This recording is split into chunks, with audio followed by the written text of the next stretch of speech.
नमस्कार दोस्तों, स्वागत है आपका हमारे YouTube channel the horror B पर, जहां आपको मिलेंगी ऐसी डरावनी कहानियां जो आपके दिल की धड़कन को तेज कर देंगी। आज की कहानी एक ट्रक ड्राइवर की है जिनका नाम देव प्रकाश है और उनके साथ एक खलासी भी है जिसका नाम रघु है। तो अब मैं आपको ये कहानी देव प्रकाश के नजरिए से सुनाने वाला हूँ। लेकिन कहानी शुरू करने से पहले मैं आपको ये कहना चाहता हूँ कि वैसे तो आपने बहुत सी कहानियां सुनी होंगी, लेकिन आज जो कहानी मैं आपको सुनाने वाला हूं उसे सुनकर आपको बहुत मजा आने वाला है और साथ में डर का एहसास भी होने वाला है।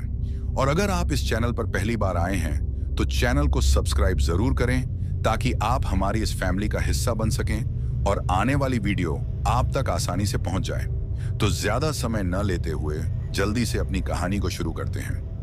दोस्तों, मेरा नाम देव प्रकाश है और मैं एक ट्रक ड्राइवर हूं। मुझे ट्रक चलाते हुए लगभग 15 साल हो गए हैं और इन 15 सालों में मुझे इस काम का अच्छा खासा अनुभव हो गया है। मेरे पिताजी भी पहले ट्रक चलाते थे, लेकिन कुछ साल पहले एक सड़क हादसे में उनकी मौत हो गई थी। उनके गुजर जाने के बाद हमारे परिवार की हालत काफी खराब हो गई थी, क्योंकि घर का पूरा खर्च वहीं चलाते थे। जब मेरे पिताजी की मौत हुई तब मैं सिर्फ 17 साल का था। हमारे परिवार में मेरी माँ, मेरी 2 बहनें और मैं ही थे। पिताजी के जाने के बाद घर की सारी जिम्मेदारी मेरे कंधों पर आ गई थी। घर का गुजारा चलाने के लिए अब मुझे किसी काम की सख्त जरूरत थी। मैंने एक दुकान पर काम करना शुरू किया, लेकिन वहां से इतनी कमाई नहीं होती थी कि घर का खर्च सही से चल सके। मजबूरी में मुझे अपनी पढ़ाई भी बीच में छोड़नी पड़ी। लगभग 2 साल तक मैंने उसी दुकान पर काम किया, लेकिन जब गुजारा और भी मुश्किल होने लगा तो मैंने किसी और काम की तलाश शुरू कर दी। फिर एक दिन पिताजी के एक पुराने दोस्त उस दुकान पर आते हैं जहां मैं काम करता था। बातचीत के दौरान मैंने उन्हें अपने घर की हालत बताई और फिर मैं उन्हें कहता हूं, मेरे घर का गुजारा काफी मुश्किल से हो रहा है। अगर कोई अच्छा सा काम मिल जाए जिससे मेरा परिवार ठीक से चल सके तो बहुत अच्छा रहेगा। मेरी बात सुनकर उन्होंने कहा, छोटे मोटे काम तो बहुत हैं जो मैं तुम्हें दिलवा सकता हूं, लेकिन उनसे तुम्हारा घर नहीं चलेगा। हाँ, एक काम है जिससे तुम्हारी फैमिली का गुजारा अच्छे से हो सकता है। उनके मुंह से ये सुनते ही मैं उत्सुकता से पूछ बैठा, क्या काम है अंकल, बताइए। पहले तो वो कुछ देर चुप रहे, फिर बोले, वही काम जो तुम्हारे पिताजी करते थे, ट्रक चलाने का काम। और फिर उन्होंने कहा, यही एक ऐसा काम है जिससे तुम्हारा घर अच्छे से चल सकता है।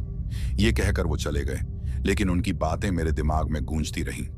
मुझे अच्छी तरह पता था कि मेरी माँ कभी भी इस काम के लिए हाँ नहीं कहेंगी। आखिर पापा की मौत भी ट्रक एक्सीडेंट में ही हुई थी। लेकिन मुझे बचपन से ही ट्रक चलाने का शौक था। जब भी स्कूल की छुट्टियां होती, मैं पिताजी के साथ ट्रक में दूर दूर तक सफर करता। कई बार मैंने उनसे ट्रक चलाने की जिद भी की थी, लेकिन वो हमेशा टाल देते थे। अब ये सिर्फ शौक नहीं, मजबूरी बन चुका था। मैंने माँ से संकोच करते हुए इस बारे में बात की और ठीक वही हुआ जिसका मुझे डर था।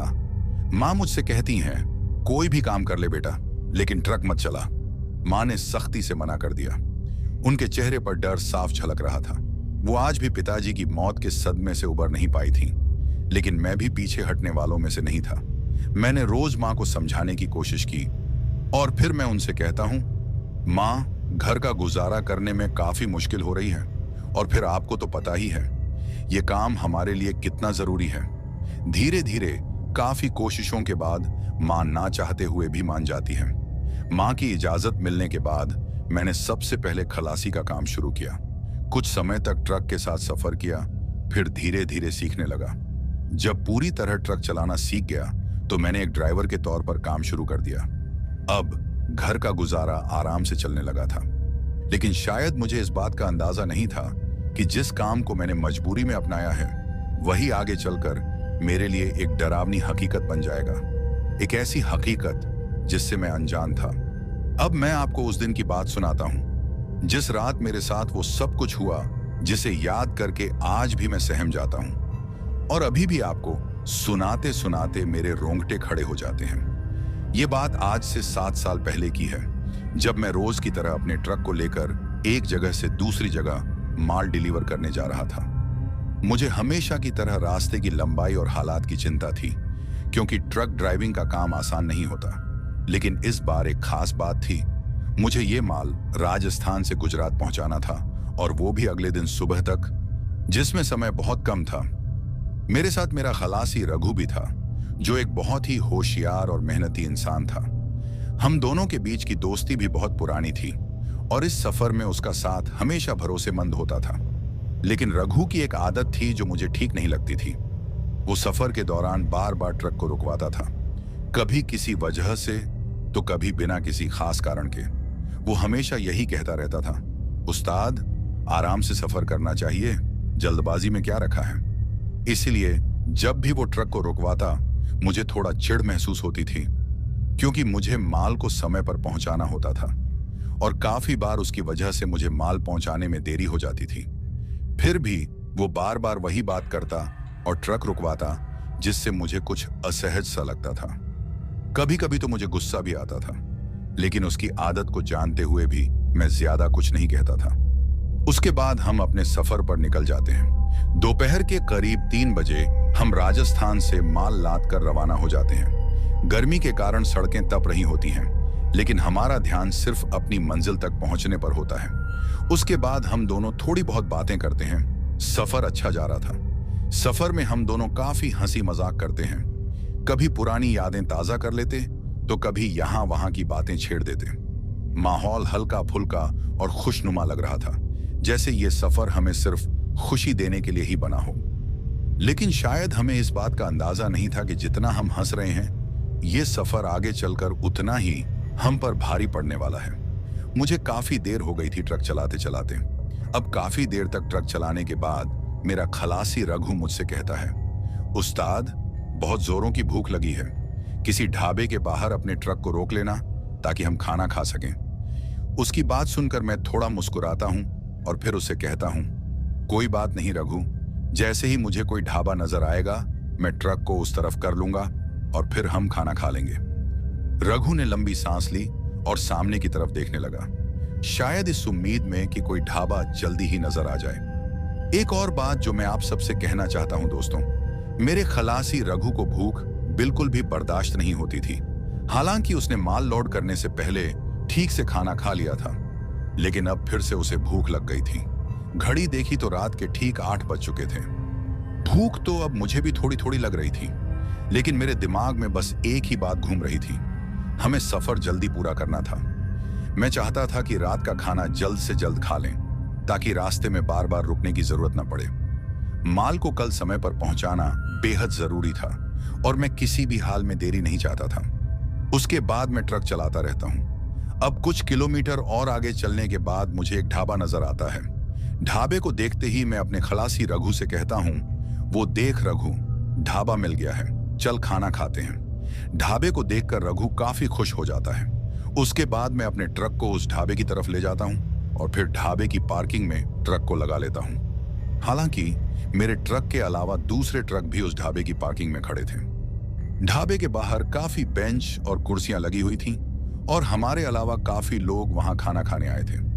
शायद हमारी तरह उनमें से बहुत से लोग ट्रक ड्राइवर थे, जो अपने ट्रक को साइड में लगाकर खाना खाने आए थे। ढाबे में ज्यादा भीड़ होने की वजह से मैं और मेरा खलासी रघु साइड में एक बेंच पर बैठ जाते हैं, ताकि थोड़ी भीड़ कम हो और हम भी खाना खा सकें। जिस वक्त हम खाना खाने आए थे, उस वक्त कई ढाबों पर ज्यादा भीड़ रहती है, क्योंकि उस समय बहुत से ट्रक ड्राइवर अपने रात के खाने के लिए रुकते हैं। उसके बाद उन्हें अपना सफर पूरा करना होता है, और आज इस ढाबे पर इतनी भीड़ होने की यही वजह थी। ढाबा उतना ज्यादा बड़ा नहीं था, लेकिन भीड़ को देखकर ऐसा लग रहा था कि शायद यहाँ खाना बहुत अच्छा बनता होगा, तभी तो इस ढाबे पर इतनी भीड़ थी। अब काफी देर इंतजार करने के बाद हम दोनों भी वहां से उठकर सामने की कुर्सियों पर बैठ जाते हैं और फिर खाने का ऑर्डर देते हैं। फिर कुछ मिनट बाद खाना आ जाता है। जैसा हमने सोचा था बिल्कुल वही होता है, मतलब कि खाना सच में बहुत ही स्वादिष्ट था। हम दोनों को खाना खाते हुए बहुत मजा आ रहा था। एक तो हमें भूख भी लगी थी और ऊपर से खाना काफी टेस्टी भी था। उसके बाद हम दोनों अपना खाना खत्म करते हैं। खाना खाने के बाद हम कुछ देर उसी ढाबे के साइड में एक बेंच पर बैठ जाते हैं। बेंच पर बैठे बैठे मैं देखता हूं कि सामने की तरफ जो ड्राइवर खाना खाने बैठे थे, वो काफी ज्यादा हंसी मजाक कर रहे थे और एक दूसरे को अपनी ड्राइविंग के किस्से सुना रहे थे। मैं और मेरा खलासी बेंच पर बैठकर उनकी बातों को सुन रहे थे। वो सभी ट्रक ड्राइवर यही बात कर रहे थे कि हमें हर मंजिल के रास्ते का शॉर्टकट मालूम है। कोई कहता मुझे इतने शॉर्टकट मालूम हैं, तो कोई कहता मुझे तुमसे ज्यादा पता है। उनकी बातों को हम दोनों काफी ध्यान से सुन रहे थे। तभी साइड में बैठा एक ट्रक ड्राइवर उन दूसरे ड्राइवरों से कहता है, मुझे हर रूट के शॉर्टकट्स पता है। और वो ये भी कहता है, तुम सबकी इतनी उम्र भी नहीं हुई जितने साल मैंने ट्रक चलाया है। जो ड्राइवर ये बात कर रहा था, उन सब ड्राइवरों में उसकी उम्र ज्यादा थी।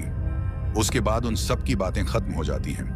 मतलब वो अपना खाना खाने के बाद वहां से उठकर अपने ट्रकों में चढ़ जाते हैं। लेकिन एक ड्राइवर अभी भी उस ढाबे में बैठकर खाना खा रहा था, और ये वही ड्राइवर था जो उन सब ड्राइवरों को ये कह रहा था कि मुझे हर रूट के शॉर्टकट्स पता है, और जितनी तुम्हारी उम्र नहीं हुई उतने साल मैंने ट्रक चलाया है। मतलब कि मैं उसी ड्राइवर की बात कर रहा हूं जिसकी उम्र उन दूसरे ड्राइवरों से ज्यादा थी। अब उसे वहां अकेले बैठा देख मैं उसके पास जाता हूं और उसे कहता हूं, बाबा आप इस उम्र में भी ट्रक चला रहे हो, आपकी हिम्मत को मैं सलाम करता हूं। तो मेरी बात सुनकर वो अधेड़ उम्र का ट्रक ड्राइवर थोड़ा मुस्कुराया और कहता है, बेटा मुझे 35 साल से ज्यादा हो गए हैं ट्रक चलाते, जब तक मुझ में हिम्मत रहेगी मैं चलाऊंगा। उसके बाद मैं उससे कहता हूं, बाबा आपके बच्चे आपको इस उम्र में भी ये काम करने देते हैं? तो वो बूढ़ा ड्राइवर थोड़ी दुखी आवाज में मुझसे कहता है, बेटा मेरा एक ही लड़का था, उसकी कुछ साल पहले मौत हो गई है। उसके 2 छोटे छोटे बच्चे हैं। उन बच्चों के सिर से उनके बाप का साया तो चला गया, लेकिन उनकी परवरिश के लिए मुझे ये काम करना पड़ रहा है। उसके बाद वो बूढ़ा ड्राइवर मुझसे कहता है, मैंने ये ट्रक ड्राइवर वाला काम छोड़ दिया था, लेकिन अपने बेटे की मौत के बाद मुझे वापस से इस काम को करना पड़ रहा है। जब तक ऊपर वाले ने हिम्मत दी मैं कोशिश करूंगा ट्रक को चलाने की, उसके बाद भगवान जाने। उसकी बात सुनकर मैं काफी भावुक हो जाता हूं। फिर मैं उससे कहता हूं, बाबा भगवान आपके परिवार को खुश रखे और आपको हिम्मत दे। उसके बाद मैं थोड़ी हिम्मत करके उस अधेड़ उम्र के ट्रक ड्राइवर से पूछता हूं, बाबा आप कुछ देर पहले उन दूसरे ड्राइवरों से कुछ बोल रहे थे कि आपको हर तरफ के रूट्स के शॉर्टकट्स पता हैं। क्या सच में बाबा आपको पता है? मेरी बात सुनकर वो थोड़ा मुस्कुराते हैं और फिर मुझसे कहते हैं, हाँ मुझे लगभग सारे शॉर्टकट्स पता हैं, क्योंकि इन 35 सालों में मैंने हर रूट पर अपने ट्रक को चलाया है। मैं हर रास्ते से गुजरा हूं, चाहे जंगल का रास्ता हो या कोई और रास्ता। काफी शॉर्टकट रास्ते मुझे मालूम हैं। उनकी ये बात सुनकर मैं उनसे कहता हूं, बाबा अगर आपको सभी रास्तों के बारे में इतना पता है, तो क्या आप मुझे कोई ऐसा शॉर्टकट बता सकते हैं जिससे मैं अपनी मंजिल पर जल्दी पहुंच जाऊं? मेरी बात सुनकर वो पहले तो कुछ देर चुप रहते हैं और फिर मुझसे कहते हैं, तुम कहां जा रहे हो? उसके बाद मैं उन्हें अपनी मंजिल के बारे में बताता हूं। मेरी बात सुनकर वो मुझे कहते हैं, बेटा कभी कभी लंबा सफर भी अच्छा होता है। कुछ रास्ते ऐसे होते हैं जो देखने में तो छोटे लगते हैं, लेकिन जब कभी उन पर गुजरो तो इंसान काफी पछताता है और फिर उसको वक्त हाथ नहीं लगता। इसीलिए तुमसे कह रहा हूं कि तुम जिस रास्ते से जा रहे हो वही रास्ता ठीक है। उनकी बातें मेरी समझ में नहीं आ रही थी। उसके बाद मैं उनसे कहता हूं, बाबा क्या जहां मैं जा रहा हूं उस तरफ के लिए कोई शॉर्टकट रास्ता नहीं है? मेरे काफी बार पूछने पर वो ट्रक ड्राइवर मुझे बताता है, एक रास्ता है जिससे तुम अपनी मंजिल पर 2 घंटे पहले पहुंच सकते हो, लेकिन इस वक्त तुम्हारा उस रास्ते पर जाना ठीक नहीं है। उनके मुंह से ये बात सुनकर मुझे थोड़ा अजीब लगता है, लेकिन मुझे खुशी इस बात की थी कि क्या सच में ऐसा कोई शॉर्टकट है जिससे मैं 2 घंटे पहले अपनी मंजिल पर पहुंच जाऊंगा। उसके बाद मैं उस ड्राइवर से पूछता हूं, बाबा वो शॉर्टकट किस तरफ है? मेरी बात सुनकर वो ट्रक ड्राइवर मुझे उस शॉर्टकट के बारे में बोलने से मना कर देता है और मुझसे कहता है, अगर दिन के वक्त तुम मुझसे पूछते तो शायद मैं तुम्हें बता भी देता, लेकिन इस वक्त उस रास्ते पर जाना खतरे से खाली नहीं है। उनकी बातें सुनकर मेरा खलासी रघु मुझसे कहता है, उस्ताद अगर वो मना कर रहे हैं तो क्यों जिद पर अड़े हो? चलो ना, जो रास्ता हमको मालूम है उसी पर चलते हैं। उसके बाद मैं अपने खलासी रघु से कहता हूं, तुमको पता है अगर हम अपनी मंजिल पर 2 घंटे पहले पहुंचे तो हम कितना डीजल बचा सकते हैं? हमारा काफी फायदा होगा। दोस्तों मैं थोड़ा लालच में आ गया था अपने फायदे को लेकर। उसके बाद मैं अपने खलासी को चुप रहने के लिए बोलता हूं और फिर मैं उस अधेड़ उम्र के ट्रक ड्राइवर से कहता हूं, ठीक है बाबा, इस वक्त मैं उस तरफ नहीं जाऊंगा, लेकिन उस शॉर्टकट का पता तो बता दो, क्योंकि जब कभी भी मुझे दिन के वक्त निकलना पड़े तो मैं उस तरफ से जा सकूं। मेरी बात को सुनकर वो ट्रक ड्राइवर मुझसे कहता है, मुझे उम्मीद है कि तुम उस तरफ नहीं जाओगे, और तुम इतनी जिद कर ही रहे हो तो बता देता हूं। फिर वो ड्राइवर मुझसे कहता है, यहां से 5 किलोमीटर दूर तुम्हें एक सड़क दिखेगी जो कि हाईवे के साइड की तरफ होगी। बस वही है वो शॉर्टकट रास्ता जहां से तुम 2 घंटे पहले अपनी मंजिल पर पहुंच जाओगे। उस सड़क पर जाने से पहले तुम्हें एक बोर्ड भी नजर आएगा। तुम जैसे ही उस बोर्ड को देखोगे समझ जाना कि वही रास्ता है, और वो रास्ता काफी ज्यादा सुनसान है। दिन के वक्त भी वो सड़क काफी सुनसान नजर आती है। उनकी बात सुनकर मैं उस ड्राइवर का शुक्रिया करता हूं और फिर मैं अपने ट्रक की तरफ निकलता हूं। अभी मैंने अपने ट्रक की तरफ 2 से 4 कदम दिए ही थे कि वो ट्रक ड्राइवर मुझे पीछे से आवाज देता है और मुझसे कहता है, गलती से भी रात के वक्त उस रास्ते पर मत जाना। उसकी ये बात सुनकर मेरा खलासी रघु उससे कहता है, बाबा आखिर बताओगे भी कि रात के वक्त उस रास्ते पर क्यों नहीं जाना चाहिए? तो वो आदमी रघु से कहता है, जितना मैंने तुम लोगों से कहा है उतना याद रखना, बाकी इस बात को छोड़ो। उसके बाद हम दोनों अपने ट्रक में बैठ जाते हैं और अपने सफर की ओर बढ़ते हैं। हमने अपने ट्रक को स्टार्ट किया और हाईवे पर आगे की ओर बढ़ने लगे। अब कुछ देर में हम 5 किलोमीटर का सफर पूरा कर लेते हैं। जैसे ही हम 5 किलोमीटर उस हाईवे पर चले, हमें हाईवे के साइड में एक सड़क नजर आती है। शायद ये वही शॉर्टकट रास्ता था जो उस बूढ़े ट्रक ड्राइवर ने हमें बताया था। उस रास्ते को देखकर मैं थोड़ा खुश हो जाता हूं और अपने खलासी से कहता हूं, देख रघु, हमें शॉर्टकट रास्ता मिल गया है और इस रास्ते की मदद से हम अपनी मंजिल पर जल्दी पहुंच जाएंगे। साथ ही हमारे डीजल की भी बचत होगी। उसके बाद मैं अपने ट्रक को उस रास्ते की तरफ मोड़ लेता हूं। जैसे ही मैं ट्रक को उस रास्ते की ओर मोड़ता हूं, मेरा खलासी रघु मुझसे कहता है, उस्ताद एक बार अभी भी सोच लो, याद है ना उस बूढ़े ड्राइवर ने क्या कहा था? रात के वक्त ये रास्ता ठीक नहीं है। अभी भी वक्त है उस्ताद, एक बार सोच लो। वैसे भी हमें इस रास्ते के बारे में ज्यादा कुछ पता नहीं कि ये आगे कैसा है। रघु की बात सुनकर मैं उससे कहता हूं, रास्ता ठीक ही होगा। तभी तो वो ड्राइवर हमसे कह रहा था कि दिन के वक्त ये रास्ता सही है, मतलब दिन में इस तरफ काफी गाड़ियां चलती होंगी। मेरी बात सुनकर रघु मुझसे कहता है, उस्ताद लेकिन रात को तो नहीं चलती ना कोई गाड़ी? तो मैं उसे जवाब देता हूं, तुझे कैसे पता कि नहीं चलती? हो सकता है चलती भी हो। वैसे भी वो बूढ़ा ड्राइवर कौन सा रात में यहां आकर देखता है कि इस रास्ते पर कौन चलता है और कौन नहीं। तू टेंशन मत ले, आराम से बैठ। उसके बाद हम उस रास्ते की ओर बढ़ जाते हैं। अब जैसे ही हम उस रास्ते के अंदर जाते हैं, हमें एक बोर्ड नजर आता है। उस बोर्ड पर कुछ लिखा हुआ था। उस बोर्ड के ऊपर की तरफ कोई चेतावनी लिखी हुई थी, क्योंकि जब मैंने अपने ट्रक को वहां से निकाला तो चलते चलते मैंने देखा कि उस बोर्ड पर बड़े बड़े अक्षरों में कुछ चेतावनी लिखी हुई थी। बाकी उस बोर्ड पर जो लिखा था वो छोटे छोटे अक्षरों में था, जो पढ़ने में नहीं आ रहा था। हालांकि मैंने उस बोर्ड को देखकर ट्रक को रोका नहीं, बस चलते चलते थोड़ा सा देखा था।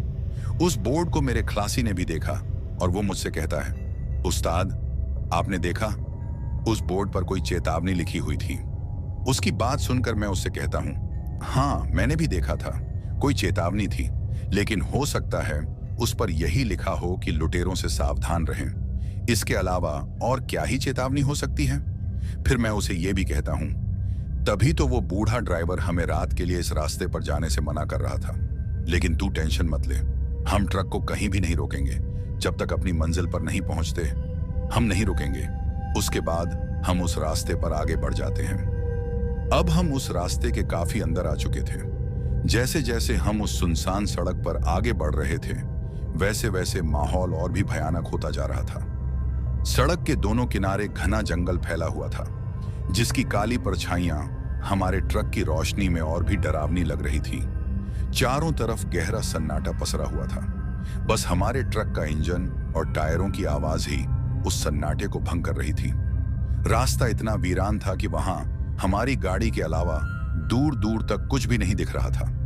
पेड़ों की शाखाएं अंधेरे में अजीब अजीब शक्लें बना रही थीं, मानो कोई छुपकर हमें देख रहा हो। माहौल में एक अजीब सा बोझिलपन था। ऐसा लग रहा था जैसे यह रास्ता किसी अनजान डर से भरा हुआ हो।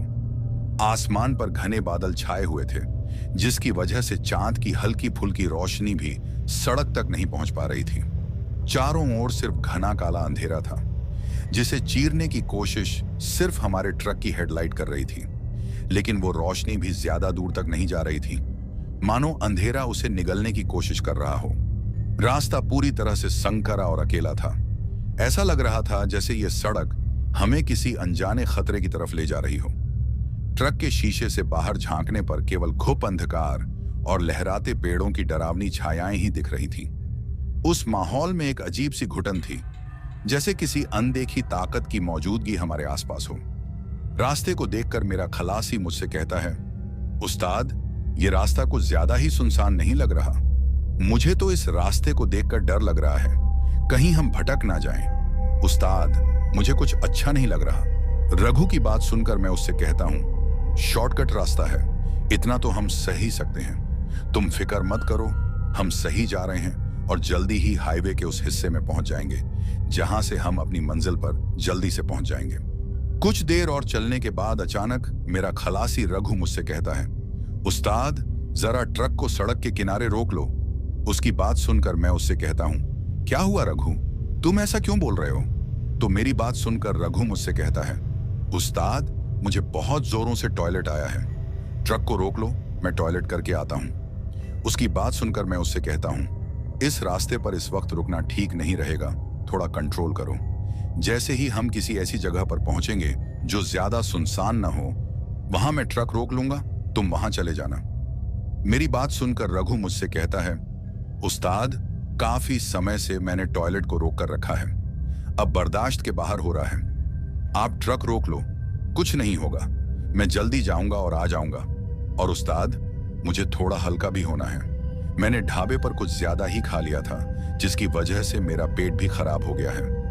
उसकी बात सुनकर मैं मान जाता हूं और अपने ट्रक को सड़क के बीचों बीच खड़ा कर लेता हूं, क्योंकि वैसे भी इस सड़क पर हमें अब तक कोई गाड़ी नजर नहीं आई थी।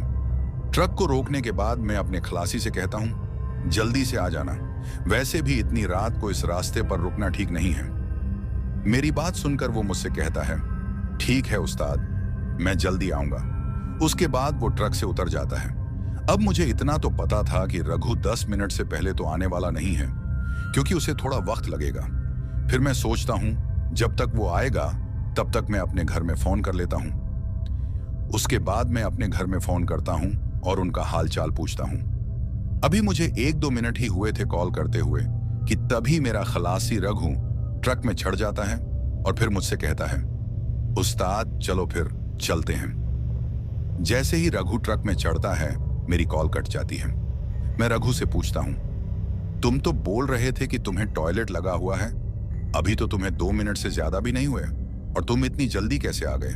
तो मेरी बात सुनकर वो मुझसे कहता है, उस्ताद, टॉयलेट ही तो करना था, कितना टाइम लगेगा, आप जल्दी चलो, वैसे भी यहां रुकना ठीक नहीं है। उसके बाद मैं दोबारा से अपने घर में कॉल करने की कोशिश करता हूं, लेकिन नेटवर्क न होने की वजह से कॉल बार बार डिस्कनेक्ट हो रही थी। मुझे कुछ समझ नहीं आ रहा था कि आखिर ये सब क्या हो रहा है। उसके बाद मैं अपने ट्रक को स्टार्ट कर लेता हूं और फिर हम आगे की ओर बढ़ जाते हैं। अब थोड़ी दूर और आगे चलने के बाद हमें एक आदमी सड़क के किनारे नजर आता है और वो अपना हाथ खड़ा करके हमसे लिफ्ट मांगता है। उसको इस तरीके से उस सुनसान सड़क पर इतनी रात को खड़े देख मुझे थोड़ा अजीब लगता है और मैं सोचता हूं कि इस वक्त रात को ये आदमी यहाँ क्या कर रहा होगा। उसके बाद मैं अपने खलासी से कहता हूं, रघु, इतनी रात को ये कौन हो सकता है और ये हमसे लिफ्ट भी मांग रहा है? क्या बोलते हो, क्या करें? मेरी बात सुनकर रघु खामोश रहता है। उसे खामोश देखकर मैं उससे कहता हूं, तुम्हारा दिमाग तो ठीक है ना? मैं तुमसे क्या पूछ रहा हूं और तुम कोई जवाब ही नहीं दे रहे हो। मेरा ऐसा कहने पर रघु मुझसे कहता है, उस्ताद, मैं अपने ही ख्याल में था, जिसके कारण मुझे आपकी आवाज सुनाई नहीं दी। उसके बाद मैं उससे कहता हूं, क्या करें, इस आदमी को लिफ्ट दें या नहीं? मेरी बात सुनकर रघु मुझसे कहता है, उस्ताद, लिफ्ट दे देते हैं, हो सकता है ये आदमी यहीं किसी गांव का हो और वैसे भी इतनी रात को इसे लिफ्ट न देना ठीक नहीं रहेगा। हमें इसकी मजबूरी को समझना चाहिए। रघु के मुंह से ये बात सुनकर मुझे थोड़ा अजीब लगता है, क्योंकि काफी बार पहले भी जब हमसे कोई लिफ्ट मांगता था तो रघु मुझे हमेशा मना कर देता था, लेकिन आज पहली बार उसको किसी के लिए हामी भरते हुए देखा था। फिर उसकी बात सुनकर मैं उससे कहता हूं, लिफ्ट तो देते हैं, लेकिन अगर ये कोई लुटेरा हुआ तो फिर क्या करेंगे? मेरी बात सुनकर रघु मुझसे कहता है, उस्ताद, अगर ये लुटेरा होता तो ये हमारे ट्रक पर किसी तरीके से भी हमला कर सकता था। यूं आसानी से हमसे लिफ्ट नहीं मांगता। रघु की बातें सुनकर मुझे ऐसा लग रहा था जैसे वो चाहता था कि वो आदमी हमारे ट्रक में चढ़ जाए। उसके बाद मैं रघु की बात मान लेता हूं और अपने ट्रक को उस आदमी के पास में रोक लेता हूं। अब जैसे ही मैंने अपने ट्रक को उसके सामने की तरफ रोका, वो आदमी मेरी खिड़की के पास आ जाता है और मुझसे कहता है, बाबूजी, यहीं आगे की तरफ मेरा गांव है। अगर आप मुझे आगे तक छोड़ देंगे तो आपकी बड़ी मेहरबानी होगी। उसकी बात सुनकर मैं उससे कहता हूं, कोई बात नहीं, आ जाओ, ट्रक में बैठ जाओ। उस आदमी की उम्र लगभग 40 से 45 साल के बीच की होगी और उसकी वेशभूषा से लग रहा था कि वो वाकई किसी गांव का ही होगा। उसके बाद वो आदमी ट्रक में चढ़ जाता है और फिर केबिन में आ जाता है। अब मैं फिर से ट्रक को आगे की ओर बढ़ा लेता हूं। उस आदमी के ट्रक में बैठने के बाद मुझे ट्रक के अंदर का माहौल थोड़ा अजीब लगने लगा। मतलब कि ट्रक में काफी ठंड का माहौल हो गया था। हालांकि पहले मुझे सर्दी नहीं लग रही थी, लेकिन जब से मैंने उस आदमी को लिफ्ट दी थी तब से ट्रक के अंदर का तापमान गिरता ही जा रहा था। लेकिन सबसे अजीब बात जो मुझे लग रही थी वो ये थी कि वो सर्दी सिर्फ मुझे ही लग रही थी, जबकि वो आदमी और मेरा खलासी रघु बिल्कुल नॉर्मल बैठे हुए थे, जैसे उन पर उस सर्दी का कोई असर ही ना हो। लेकिन फिर मैं सोचता हूं कि हो सकता है मुझे ही कुछ ज्यादा सर्दी लग रही हो और इनको न लग रही हो। उसके बाद जैसे जैसे हम आगे बढ़ रहे थे वैसे वैसे वो सड़क और भी डरावनी होती जा रही थी। अब ट्रक चलाते चलाते मैं उस आदमी से पूछता हूं, भाई साहब, ये सड़क कितनी देर में हाईवे तक पहुंचेगी? तो मेरी बात सुनकर वो आदमी मुझसे कहता है, बाबूजी, अभी आपको 1 घंटा और लगेगा।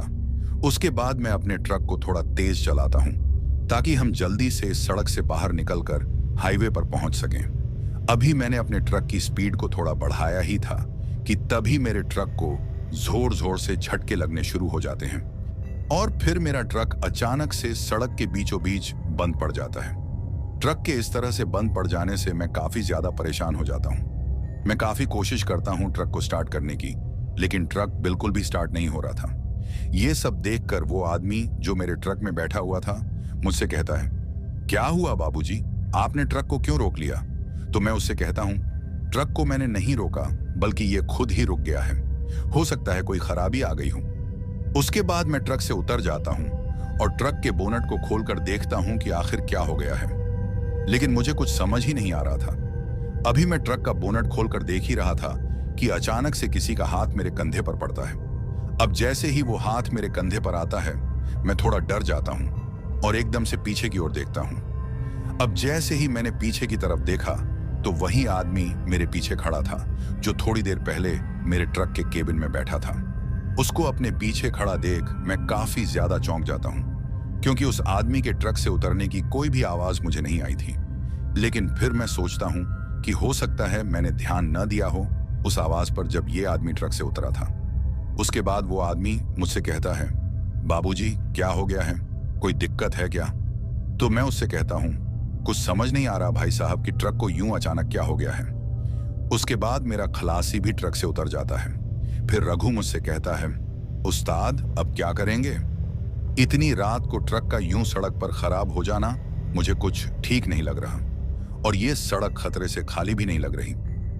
अभी हम दोनों बातें कर ही रहे थे कि वो आदमी मुझसे कहता है, बाबूजी, आपका खलासी बिल्कुल सही कह रहा है। इतनी रात को इस जगह रुकना ठीक नहीं है। आज की रात आप मेरे घर चलिए। मेरा गांव यहां से थोड़ी दूरी पर है। आज आप वहीं आराम कर लेना, सुबह चले जाना। और मेरे गांव में एक मैकेनिक भी है जो सुबह आपके ट्रक को ठीक भी कर लेगा। उसके बाद मैं उससे कहता हूं, इस सुनसान सड़क पर माल से लदे ट्रक को यूं छोड़कर जाना ठीक नहीं रहेगा। आप जाइए, मैं यहीं रुकूंगा।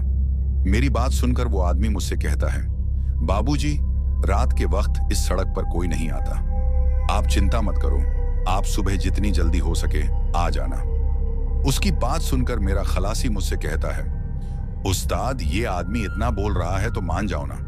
वैसे भी इस सड़क पर रात गुजारना ठीक नहीं रहेगा, हमारी जान को खतरा भी हो सकता है।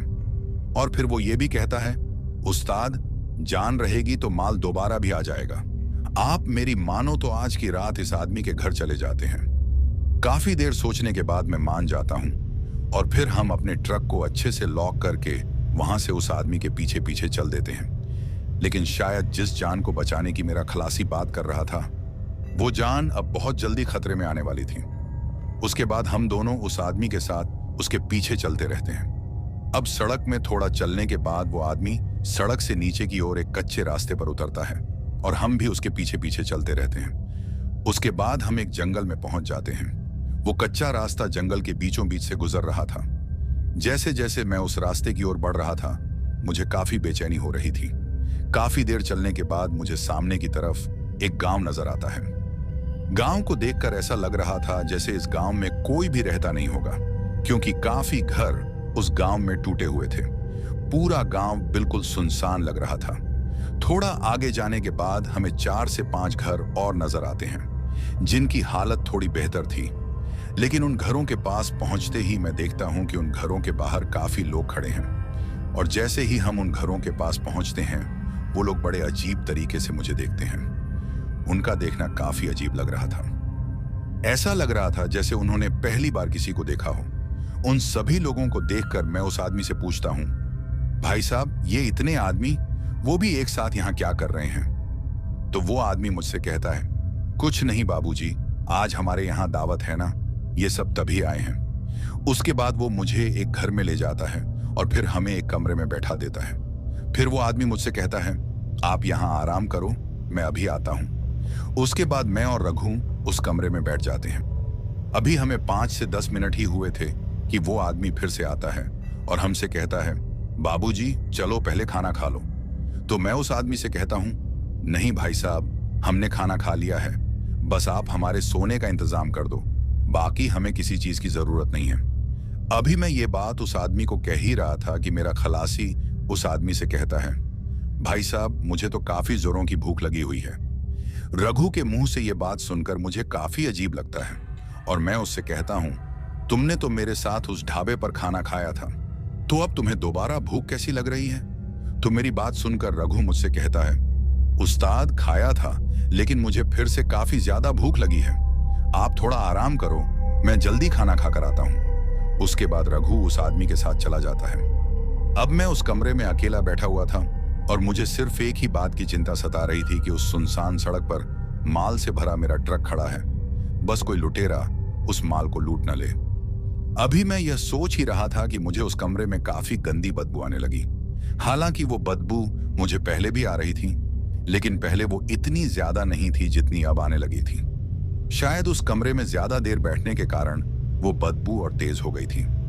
दोस्तों, वो बदबू ऐसी थी जैसे कोई जानवर काफी दिनों से एक ही जगह मरा पड़ा हो। मुझे समझ नहीं आ रहा था कि वो बदबू आखिर आ कहां से रही है। तभी मेरी नजर कमरे के साथ वाले एक और कमरे पर पड़ी और वो बदबू उसी तरफ से आ रही थी। इसके बाद मैंने थोड़ी हिम्मत जुटाकर उस कमरे के दरवाजे को खोला और जैसे ही मैंने दरवाजा खोला, डर के मारे मेरी टांगें कांप गईं और मेरा पूरा शरीर सुन्न पड़ गया। वो नजारा अगर कोई भी देख ले तो मेरी तरह थर थर कांप उठे।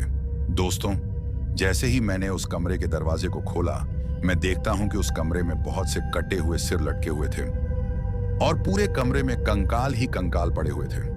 कुछ अंग भी दिखाई दे रहे थे जो सड़े हुए लग रहे थे। उस कमरे से इतनी भयानक बदबू आ रही थी कि मेरी सांस लेना भी मुश्किल हो गया था। मैंने दोनों हाथों से अपनी नाक ढक ली और मुझे एक के बाद एक 2 उल्टियां हो गईं। खुद को संभालते हुए मैंने किसी तरह उस कमरे का दरवाजा बंद किया और बाहर आकर लंबी लंबी सांसें लेने लगा, क्योंकि उस कमरे के अंदर सांस लेना असंभव होता जा रहा था। अब मैं सब समझ चुका था कि वो आदमी जिस दावत की बात कर रहा था, वो दावत मुझे और मेरे खलासी को मारकर बनाई जाएगी। डर के कारण मुझे कुछ भी समझ नहीं आ रहा था कि मैं क्या करूं और अपनी जान कैसे बचाऊं। इसके बाद मैंने सोचा कि हो सकता है अब तक मेरे खलासी रघु को मार दिया गया हो। मुझे उसके बारे में सोचकर बहुत दुख हो रहा था, लेकिन वहां ज्यादा देर तक रुकना खतरे से खाली भी नहीं था। अब मैं चाहता था कि जितनी जल्दी हो सके उस गांव से बाहर निकला जाए। उसके बाद मैं वहां से भागने की कोशिश करने लगता हूं। अभी मैं उस घर के दरवाजे से बाहर निकल ही रहा था कि तभी मुझे बाहर की तरफ रघु दिखाई दिया, जो मेरी तरफ उसी घर में आ रहा था। उसे जिंदा देखकर मैं बहुत ज्यादा खुश हो जाता हूं और उसे कहता हूं, शुक्र है रघु, तुम जिंदा हो। मेरी बात सुनकर रघु बोला, उस्ताद मैं तो ठीक हूं, लेकिन आप ऐसा क्यों बोल रहे हो?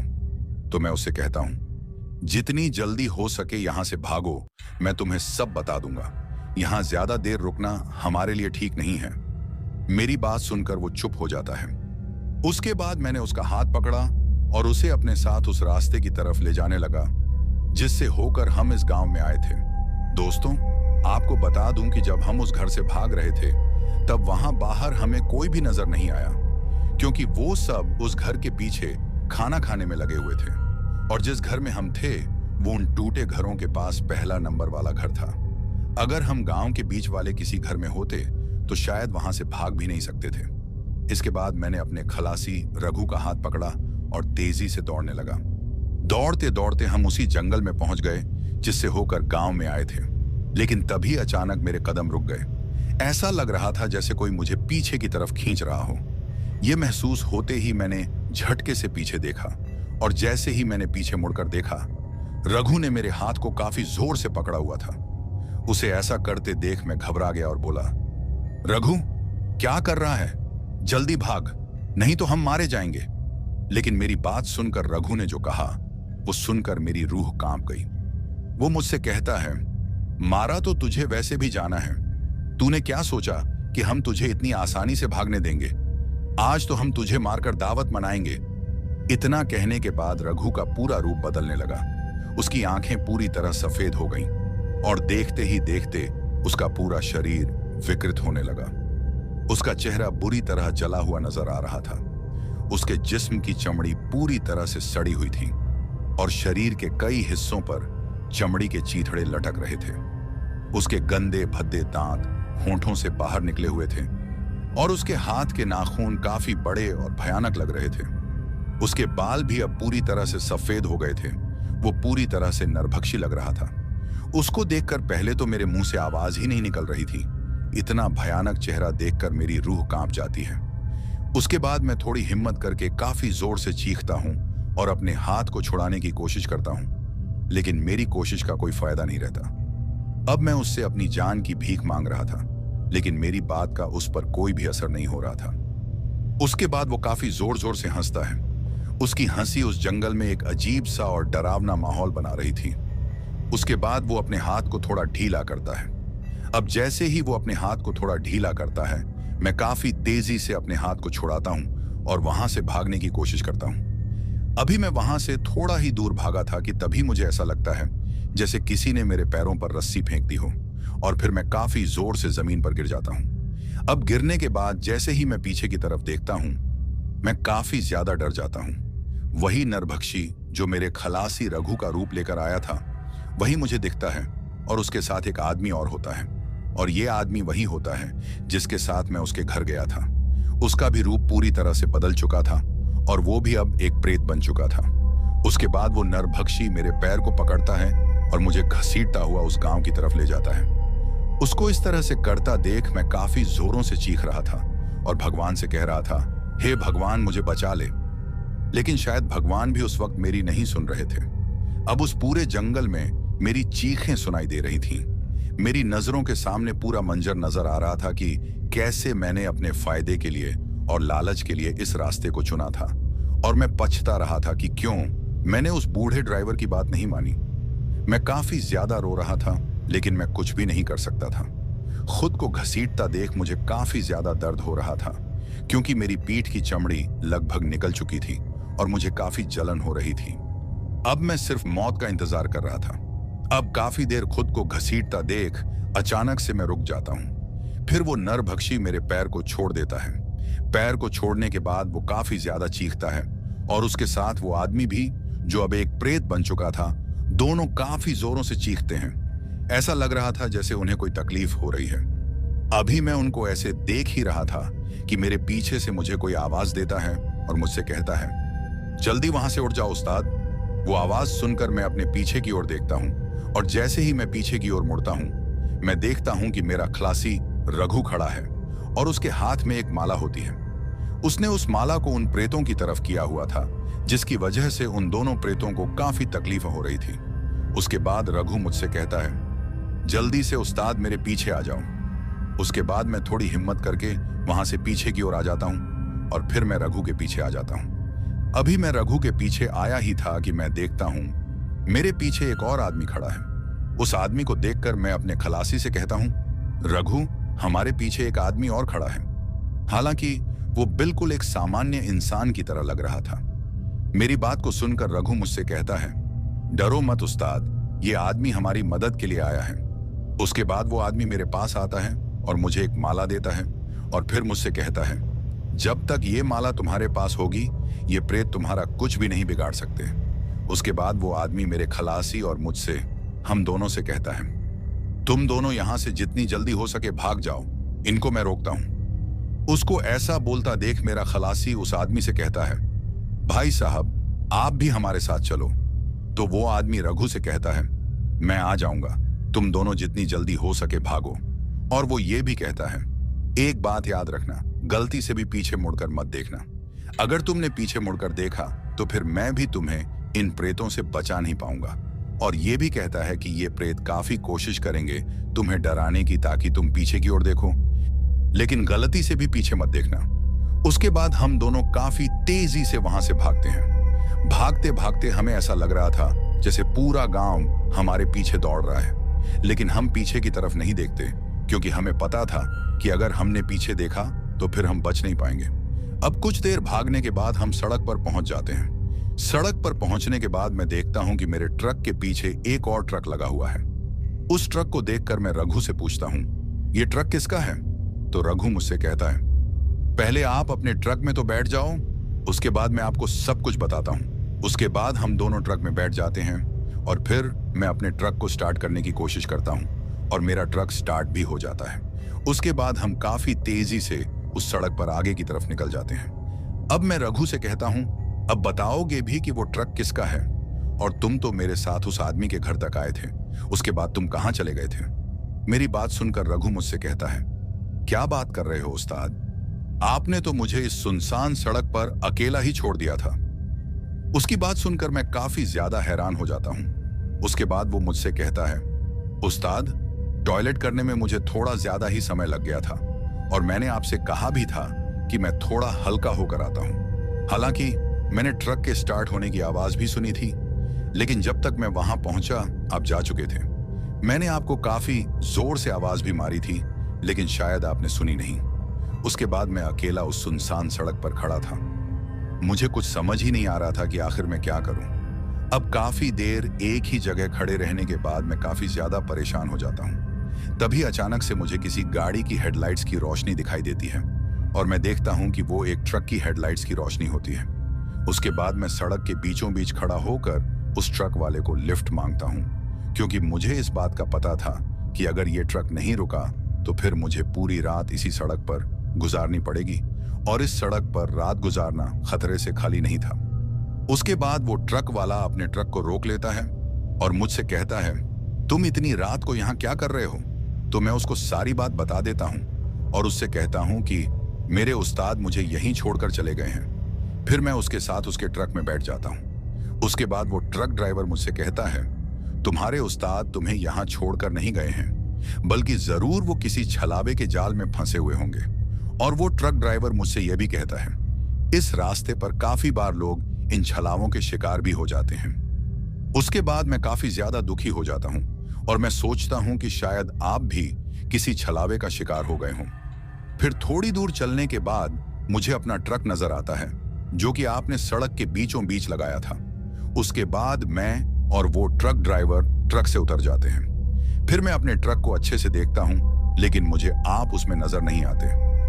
अब काफी देर वहां रुकने के बाद हमें जंगल की तरफ से किसी की चीखें सुनाई देती हैं और वो चीखें आपकी थीं उस्ताद। उसके बाद मैं उस ट्रक ड्राइवर से कहता हूं, ये चीखें मेरे उस्ताद की हैं। उसके बाद हम दोनों काफी तेजी से आप तक पहुंचते हैं और फिर आप हमें उस हालत में मिले थे। लेकिन आप तक पहुंचने से पहले उस ट्रक ड्राइवर ने मुझे ये माला दी थी और कहा था, इसे अपने पास रखना, जब तक ये तुम्हारे साथ है ये प्रेत तुम्हारा कुछ नहीं बिगाड़ सकते। उस्ताद, उन प्रेतों को देखकर अभी तक मेरी हालत खराब है और अभी भी मेरी टांगें कांप रही हैं। उसके बाद मैं भी रघु को अपने बारे में सब कुछ बताता हूं कि कैसे वो छलावा तुम्हारा रूप लेकर ट्रक में आया था और फिर मेरे साथ क्या क्या हुआ। अब ट्रक तो मैं चला रहा था, लेकिन मुझे पीठ में काफी जलन हो रही थी और मेरी पीठ से खून भी बह रहा था। मुझे उस हालत में देखकर रघु मुझसे कहता है, उस्ताद आप साइड हो जाओ, ट्रक मैं चलाता हूं। दोस्तों, आपको बता दूं कि मेरे खलासी को भी ट्रक चलाना आता था और वो काफी बार लंबे सफर में मेरी मदद करता है ट्रक चलाने में। उसके बाद चलते हुए ट्रक में ही हम अदला बदली कर लेते हैं, क्योंकि हम नहीं चाहते थे कि हम ट्रक को रोकें और हम बिल्कुल भी रिस्क नहीं लेना चाहते थे।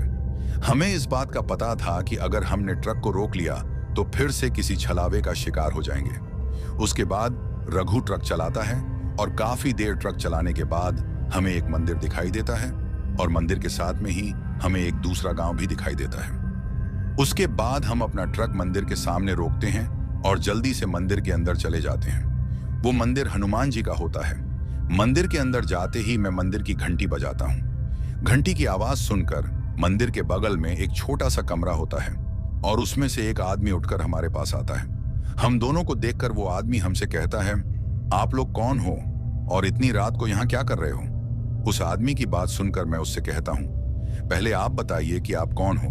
तो वो आदमी मुझसे कहता है, मैं इस मंदिर का पुजारी हूँ। उसके बाद वो हमसे कहते हैं, अब आप ये बताओ कि आप दोनों कौन हो और यहाँ कैसे आना हुआ? पंडित जी की बात सुनकर मैं उनसे कहता हूँ, पंडित जी मैं एक ट्रक ड्राइवर हूँ और ये मेरा खलासी है। हम दोनों बहुत बड़ी मुसीबत में फंस गए हैं। उसके बाद वो पंडित जी मुझसे पूछते हैं, कैसी मुसीबत? तो मैं उन पंडित जी को अपनी पूरी आपबीती सुनाता हूँ और फिर मैं उनसे ये भी कहता हूँ कि कैसे एक ट्रक ड्राइवर ने हमारी जान बचाई। हमारी बातों को वो पंडित जी बड़े ध्यान से सुन रहे थे। उसके बाद पंडित जी हमसे कहते हैं, सबसे पहले तुम मंदिर में जाकर माथा टेको और हनुमान जी को प्रणाम करो। हमने उनके कहने पर वैसा ही किया। उसके बाद हम फिर से मंदिर के बाहर आ जाते हैं जहां वो पंडित जी खड़े थे। अब जैसे ही हम पंडित जी के पास आते हैं तभी मेरा खलासी उन पंडित जी से कहता है, पंडित जी मुझे एक बात अभी तक समझ नहीं आ रही। तो पंडित जी उससे पूछते हैं, कौन सी बात? मेरा खलासी रघु उनसे कहता है, जिस ट्रक ड्राइवर ने हमारी जान बचाई थी वो अब तक यहाँ पहुंचा क्यों नहीं? कहीं उन प्रेतों ने उसे कुछ कर तो नहीं दिया? मेरे खलासी की बात सुनकर पंडित जी थोड़ा मुस्कुराते हैं और फिर हमसे कहते हैं, वो प्रेत उसका कुछ भी नहीं बिगाड़ सकते। जिस ट्रक ड्राइवर की तुम बात कर रहे हो वो कोई इंसान नहीं बल्कि हनुमान जी द्वारा भेजी हुई कोई दिव्य शक्ति थी जिसने तुम्हारी उन प्रेतों से रक्षा की है। तुम्हारी किस्मत अच्छी थी जो तुम दोनों बच गए। फिर वो हमसे ये भी कहते हैं, रात के समय इस सड़क पर कोई नहीं चलता और जिस गांव में तुम गए थे वो गांव पूरी तरह से उन प्रेतों के कब्जे में है। फिर वो हमसे कहते हैं, कई साल पहले उस गांव में एक महामारी फैली थी जिसकी वजह से वहां रहने वाले लोगों की मौत होने लगी। कुछ लोग गांव छोड़कर भाग गए थे और जो लोग वहां रह गए थे उनकी सभी की मौत हो गई थी। फिर वो गांव पूरी तरह से सुनसान हो गया। तड़प तड़प कर मरने की वजह से उन लोगों को मुक्ति नहीं मिल पाई और वो प्रेत बनकर आज भी वहां भटक रहे हैं। उन प्रेतों का आतंक हमारे इस गांव तक भी पहुंच गया था। उसके बाद हम सब लोगों ने मिलकर इस मंदिर का निर्माण किया और जब से ये मंदिर बना है तब से वो प्रेत आत्माएं हमारे गांव का कुछ भी नहीं बिगाड़ पाई हैं। हमारे गांव पर हनुमान जी की कृपा है। मंदिर बनने के बाद हम सब सही सलामत हैं और तुम्हारी रक्षा भी हनुमान जी ने ही की है, वरना तुम खुद ही सोचो इस सुनसान सड़क पर कौन सा ट्रक वाला तुम्हारी मदद के लिए आएगा। फिर वो ये भी कहते हैं, तुमने सबसे बड़ी गलती ये की कि तुमने इस सड़क के बाहर बोर्ड पर लिखी चेतावनी को नहीं पढ़ा। फिर वो ये भी कहते हैं, तुम्हारी तरह बहुत से लोगों की जान बचाई है उस दिव्य शक्ति ने, कभी ट्रक ड्राइवर बनकर तो कभी किसी और रूप में आकर। पंडित जी की बात सुनकर हम फिर से हनुमान जी को प्रणाम करते हैं। उसके बाद हम पूरी रात उसी मंदिर में बिताते हैं और सुबह होते ही वहां से निकल जाते हैं। उसके बाद हम दोनों ही कसम खाते हैं कि अब कभी भी रात के समय किसी शॉर्टकट के लालच में नहीं पड़ेंगे। तो दोस्तों, कैसी लगी हमारी ये कहानी? अगर आपको ऐसी और भी कहानियां सुननी हैं तो हमारे चैनल को सब्सक्राइब करना बिल्कुल मत भूलिएगा।